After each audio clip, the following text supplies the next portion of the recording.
تنها ماشین ایرانی که یک کشور خارجی عاشقش شده. این در ظاهر همون پراید خودمونه، اما در باطن یه فرقایی داره. پراید ایده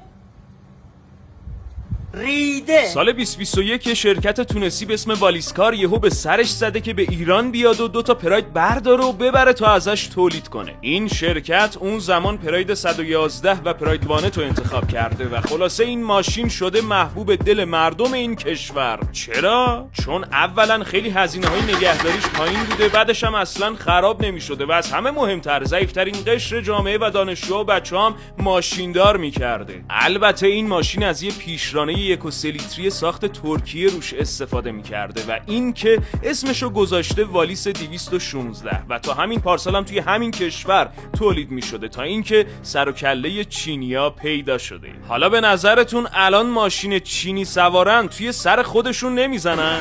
اینجوری میگه گاز بده، انگار مثلا داره گاز